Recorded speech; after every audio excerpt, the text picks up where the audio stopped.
Well, it was like a college reunion where only one person from their class show up. But that one person is an Academy Award winner and Sheridan College grad, Domee She. She was the first ever feature film, debuting on Friday, and she returned to Oakville to talk with the current crop of animators.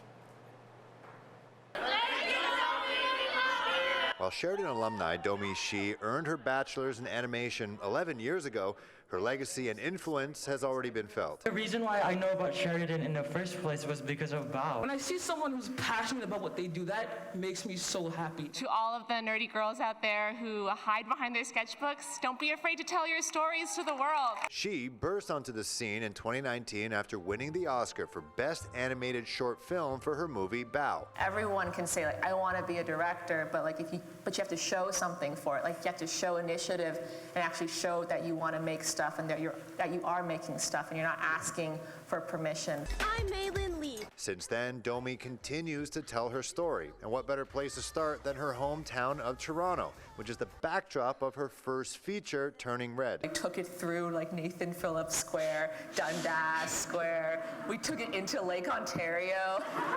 We're not just maple syrup and like Canadian bacon, like seeing like all the diversity and like just we're like a high-tech city, but also like we have these little homey stuff. Toronto's diversity is front and center in Turning Red, and for many in the audience, was the first time they saw themselves on screen. It's like the closest I've felt to a Pixar movie. Like, not only she's a Pixar, like not a Pixar, but a Sheridan grad, she's also like an Asian like woman, which like I feel like a lot of us felt the representation. It's great to just be here with other people, people from other cultures, and you get to see them on the big screen. You get to see them success, and that's just great. The way she was being treated by her family, like I could just relate to a lot of it. So it was like a big experience for me.